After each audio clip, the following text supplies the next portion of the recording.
यहाँ तक समझ में आएगा था ना? कहाँ से एग्जैक्टली यहाँ पे, ठीक है। अच्छा यहाँ पे केस टू कंसीडर करें भाई, केस टू होगा, उसका मतलब केस टू क्या है ना, अगर पॉइंट को हम क्या करेंगे, बिल्कुल सिलिंड्रिकल सरफेस के ऊपर रखेंगे, सिलिंड्रिकल वाइपर सरफेस के ऊपर रखेंगे, मतलब यहाँ पे जो डिस्टेंस मिलेगा वाइड से पॉइंट तक जो डिस्टेंस होगा स्मॉल आर, कैपिटल आर के बराबर होगा, जो कि कैपिटल आर क्या होता है, सिलिंड्रिकल जो वाइड का रेडियस है, तो उसके साथ बराबर हो जाएगा R equal R if the point is at surface of the cylindrical wiper according to आपके सर्कुलर लॉ क्या हो जाएगा, बीडीएल म्यू नॉट आई हो जाएगा। अच्छा बीडीएल इसको स्केलर फॉर्म में लिखेंगे, बीडीएल पर सिर्फ म्यू नॉट आई, थीटा तो एज इट इज 0 ही होगा, तो यहाँ पे पुट करते हैं थीटा अगर 0 होगा कितना आ जाएगा, यहाँ पे लिखा हुआ B DL cos 0 equal to mu naught I, ठीक है। तो cos 0 कितना होगा, cos 0 तेरा 1 हो जाएगा, ये तेरा क्या हो जाएगा 1 हो जाएगा, तो 1 हो जाएगा, बचेगा बीडीएल, बी को बाहर ले गया क्योंकि वो तो कांस्टेंट है, तो क्रूज इंटीग्रेशन करेगा डीएल के लम, ये क्या हो जाएगा 2 पाई आर होगा, लेकिन उसका रेडियस किसके साथ बराबर होगा, पूरा सर्कुलर मतलब जो करंट कैरिंग जो सिलेंडर है, करंट कैरिंग वायर का रेडियस के बराबर हो जाएगा। तो मैं यहाँ पे क्या लिख सकता हूँ, B cruise integration of dl, ये क्या हो जाएगा भाई म्यू नॉट आर। अच्छा ये फिर क्या हो जाएगा, बी डीएल करके क्या हो जाएगा 2 पाई स्मॉल आर और capital R, capital R equal R है ना, आर इक्वल आर है ना, क्योंकि यहाँ पे जो हम एम्पेरियर रूल कंसीडर कर रहे हैं वो बिल्कुल किसका रेडियस के साथ बराबर हो रहा है ना, radius of the cylindrical wire, समझ में आ रहा है, क्योंकि सरफेस के ऊपर है ना, तो रेडियस एंड ये डिस्टेंस स्मॉल आर दोनों बराबर है, तो यहाँ पे क्या लगेगा 2 पाई, समझ में आ रहा है, ये कितना हो जाएगा म्यू नॉट आर। अब ये समझ में आ रहा है, अच्छा बाकी मिल जाएगा, ये क्या हो जाएगा भाई म्यू नॉट आर बटे 2 पाई आर, ये हो गया तेरा फॉर्मूला, केस टू का फॉर्मूला, समझ में आ रहा है। अच्छा यहाँ पे देख आर तो कांस्टेंट है, समझ में आ रहा है, म्यू नॉट भी कांस्टेंट है, अब आर सिलिंड्रिकल वायर तो आर रेडियस तो कांस्टेंट होगा ना। एक चीज का यहाँ पे स्मॉल आर जो कि वेरिएबल हो सकता है, रेडियस भी बढ़ा सकता है, मतलब ये जो डिस्टेंस है, ये डिस्टेंस है किसका, पी पॉइंट का, कहाँ पे वायर के करंट इन वायर से पी तक वो जो डिस्टेंस है वो है स्मॉल। कैपिटल आर क्या है, radius of the cylindrical wire, ठीक है। रेडियस तो हमेशा फिक्स रहेगा, रेडियस तो बढ़ेगा नहीं, तो रेडियस अगर बढ़ेगा नहीं, ये कांस्टेंट, ये भी कांस्टेंट, ये कांस्टेंट, ये कांस्टेंट, मतलब मैग्नेटिक फील्ड कांस्टेंट आ रहा है, इसका मतलब मैक्सिमम, ठीक है। जब सरफेस में पॉइंट होगा मैग्नेटिक फील्ड क्या होगा, कांस्टेंट होगा और मैक्सिमम, ये क्या हो जाएगा भाई मैक्सिमम, मतलब सरफेस में हमें मैग्नेटिक फील्ड क्या मिलेगा, ज्यादा मिलेगा मैक्सिमम, लेकिन ये क्या होगा, ये मैक्सिमम नहीं होगा, क्योंकि आर को हम बढ़ा सकते हैं, आर को बढ़ा रहे मैग्नेटिक फील्ड घट रहा है, इसलिए तो रेक्टेंगुलर हाइपरबोला है, लेकिन यहाँ पे मैग्नेटिक फील्ड क्या होगा कांस्टेंट होगा, क्योंकि आर तो फिक्स रहेगा। हाँ अलग बात है अगर हम बड़ा सा सिलिंड्रिकल वायर ले लें, लेकिन रेडियस तो फिक्स रहेगा ना, रेडियस को थोड़ी बढ़ा सकते नहीं, तो सरफेस में क्या हो जाएगा मैग्नेटिक फील्ड मैक्सिमम। और बात करते हैं केस 3, समझ में आ गया होता है, केस 3 थोड़ा सा इंपोर्टेंट है क्योंकि इंपोर्टेंट रिजल्ट देगा, मतलब केस 3 समझ में आ रहा है सारे बच्चे। और बात करेंगे केस 3, हाँ केस 3, ठीक है, यहाँ पे करता हूँ केस 3। केस 3 क्या है, if R less than capital, मतलब पॉइंट को हम क्या करेंगे सिलेंडर के अंदर घुसा देंगे।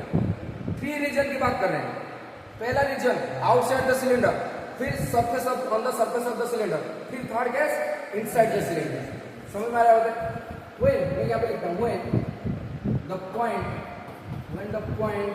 is inside the cylindrical wire,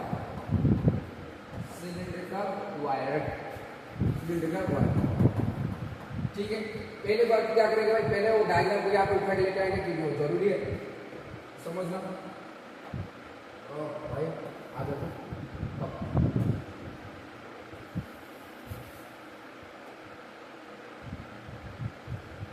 क्या करेगा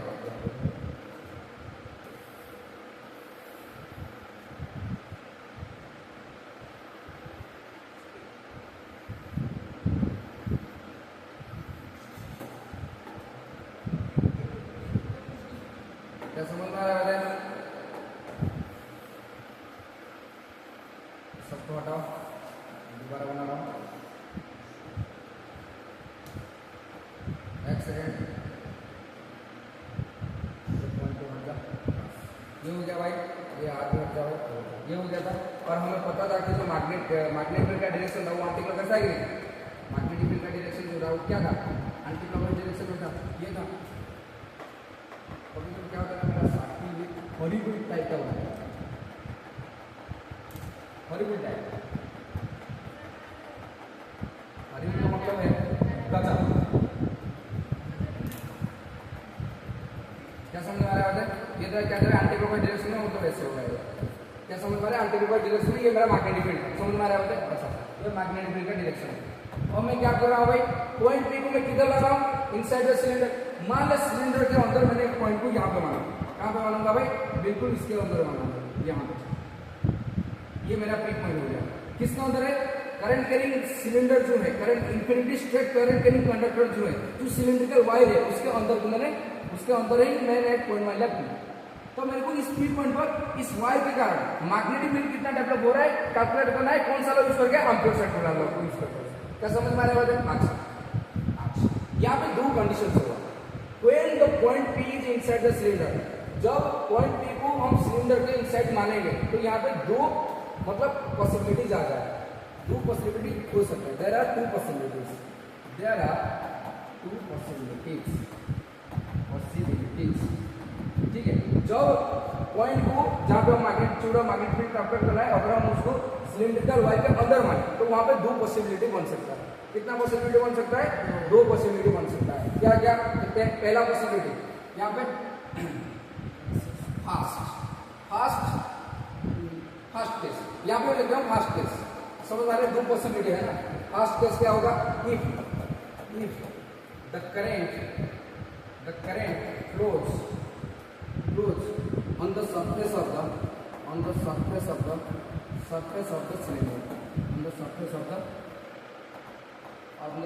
the cylinder. If the current flows on the surface of the cylinder, तुम लोग सर ये क्या बात है? आप खुद तो डायग्राम बना रहे, करंट अंदर जा रहा है, सरफेस में कैसे जाएगा?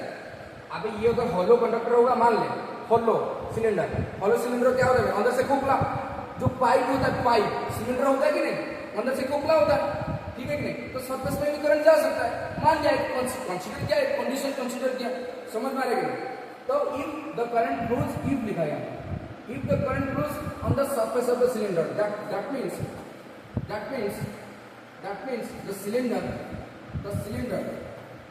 the cylinder may be hollow. That means the cylinder may be hollow cylinder होगा, HOLL होगा। समझ में आ रहा है? हॉलो सिलेंडर होगा तो भी तो करंट खोखला हुआ, करंट सरफेस में फ्लो होगा। तो इस केस में मैग्नेटिक फील्ड कितना होगा देखिए। देख, की पॉइंट पर तेरे को मैग्नेटिक फील्ड चाहिए। स्टेप 1 पॉइंट आइडेंटिफाई हो गया। स्टेप 2 क्या होता है? आप पहले लोग कंसीडर करेंगे, किसके थ्रू करेंगे? जिस पॉइंट के थ्रू कैलकुलेट करना है। भाई गॉस लॉ की तरह यूज कर रहा हूँ, समझ में आ रहा है? फील्ड आ रहा है कि नहीं? अरे हाँ या ना? तो यहाँ पे क्या करेंगे भाई? देख, आप पहले लोग कंसीडर कर लिया, ऐसे कर लिया। अच्छा, मैग्नेटिक फील्ड का डायरेक्शन इधर है, मैग्नेटिक फील्ड का डायरेक्शन नहीं गॉस मतलब जो क्या है भाई, आपने कंसीडर कर दिया। अच्छा, फिर यहाँ पे क्या बनूंगा भाई? यहाँ पे मैं क्या बनूंगा भाई? डीएल वेक्टर लूंगा, डीएल वेक्टर, ठीक है कि नहीं? बता यहाँ पे मैग्नेटिक फील्ड आएगा कि नहीं? मैग्नेटिक फील्ड आएगा कि नहीं? बता क्या मैग्नेटिक फील्ड आएगा यहाँ पे? मैग्नेटिक फील्ड होगा, मैग्नेटिक फील्ड तो हो सकता है, लेकिन करंट नहीं होगा, इसका इफेक्ट हो सकता है यहाँ पे। अब इसका इफेक्ट हो सकता है यहाँ पे, समझ में आ रहा है? इसका इफेक्ट हो सकता है यहाँ पे। तो मान ले कि मैग्नेटिक फील्ड अच्छा, देख मैग्नेटिक फील्ड इधर हो जाएगा कांस्टेंट, दोनों के बीच में एंगल कितना हुआ यहाँ पे? कितना इक्वल टू 0 डिग्री। समझ में आ रहा है? अबे देख, लेंथ एलिमेंट एक्चुअली ऐसे होता है ना, ये तेरा लेंथ एलिमेंट का डायरेक्शन है और मैग्नेटिक फील्ड का डायरेक्शन इधर है, तो यहाँ पे थीटा कितना होगा? 0 डिग्री होगा कि? तो यहाँ पे थोड़ा सा मतलब यहाँ पे गंदा हो जा रहा है, लेकिन पता चलता है। समझ में आ रहा है? अच्छा, एक सेकंड, ठीक है भाई। यहाँ पे मैं थोड़ा सा डीएल वेक्टर ले लिया भाई। यहाँ पे ये हमारा डीएल हो गया और मैग्नेटिक फील्ड का डायरेक्शन भी सेम होगा। देख, ये जगह मैग्नेटिक फील्ड का डायरेक्शन डी वेक्टर और इधर भी आएगा डीएल वेक्टर का डायरेक्शन। समझ में आ रहा है? तो थीटा क्या हो जाएगा? 0 हो जाएगा। समझ में? थीटा कितना हो जाएगा? 0। देख, अब मैं क्या करूँगा भाई? और मैं क्या करूँगा? एम्पीयर सर्किट लॉ लगाऊंगा। देख, B vector dot dl vector is equal to mu naught R. तो ये क्या हो जाएगा? B DL cos theta is equal to mu naught R. Theta कितना है भाई? 0 डिग्री। थीटा यहाँ पे कितना है? 0 डिग्री। किसके बीच में? Magnetic field and DL vector के बीच में। अच्छा, थीटा को अगर 0 यहाँ पे पुट करूंगा, ये क्या हो जाएगा भाई? ये 1 हो जाएगा। ये 1 हो जाएगा डायरेक्टली, यहाँ पे डायरेक्ट लिख रहा हूँ 1 हो जाएगा। समझ में आ रहा है? अगर ये 1 होगा, ये 1 होगा, ठीक है। अगर ये 1 होगा तो बचेगा कितना? बचेगा कितना भाई? बी इंटीग्रेशन क्लोज्ड इंटीग्रेशन कितना बचेगा म्यू नॉट आई। लेकिन तुम्हें एक बात बता, ये होलो सिलेंडर है, करंट तो अंदर फ्लो नहीं हो रहा है, इधर चाहे सरफेस में जा रहा है। मैं पॉइंट कहाँ पे माना, होलो मतलब सिलेंडर के अंदर माना, जहाँ पे करंट फ्लो नहीं हो रहा है। तो यहाँ पे करंट क्या होगा, जीरो। करंट क्या होगा, जीरो। तो अगर करंट जीरो है तो मैग्नेटिक फील्ड कितना है, मैग्नेटिक फील्ड जीरो आएगा। तो बोल रहा था मैग्नेटिक फील्ड जीरो, बस मैं अपने लोग लगा के तेरे को फील दिलाना चाह रहा था कि मैग्नेटिक फील्ड जीरो होगा। एक्चुअली मैग्नेटिक फील्ड जीरो होगा। भाई कहाँ से आएगा, भाई इधर कहाँ से आएगा। अब करंट बायोट चार्ज से खुद होता है कि अगर तू देख dB क्या होता है, dB equal to mu naught बटे 4 pi I dl sin theta बटे r स्क्वायर, ये होता है कि नहीं। तो अगर ये तरफ पॉइंट तरफ यहाँ पे आ जाएगा, थीटा क्या हो जाएगा भाई, थीटा जीरो। थीटा जीरो हो जाएगा, पॉइंट इधर। अब इधर डिस्टेंस के बीच में एंगल थीटा था ना, ठीक है नहीं, तो r ले रहा था और करंट एलिमेंट के बीच में था थीटा था। यहाँ पे ले लेगा थीटा क्या जीरो, तो साइन जीरो कितना हो जाएगा, जीरो। तो साइन जीरो जीरो तो मैग्नेटिक फील्ड क्या होगा, जीरो। मतलब सरफेस के ऊपर कुछ नहीं आएगा, मतलब करंट कैरिंग वायर के अलोंग तो अगर कोई पॉइंट भी कंसीडर करेगा मैग्नेटिक फील्ड जीरो। तो यहाँ पे होलो सिलेंडर है भाई, हाँ उसके सराउंडिंग में मैग्नेटिक फील्ड डेवलप हो सकता है, अंदर से मैग्नेटिक फील्ड क्या हो जाएगा, जीरो। एग्जैक्टली उसने अभिलिप्सन ने सही बोला था, लेकिन मैंने उसको चमका दिया थोड़ा सा फील दिला के। समझ में आ रहा है, क्योंकि आपके साथ का लोग यूज करके तो लिखेंगे भाई क्या होगा, मैग्नेटिक फील्ड जीरो। समझ में आ रहा है, सिंपल सी बात है भाई, डायरेक्टली लिखना नहीं है जीरो, कैलकुलेट करके लिखना है बात में। वो वाला जो इक्वेशन है क्या जीरो, क्या समझ में आ रहा है।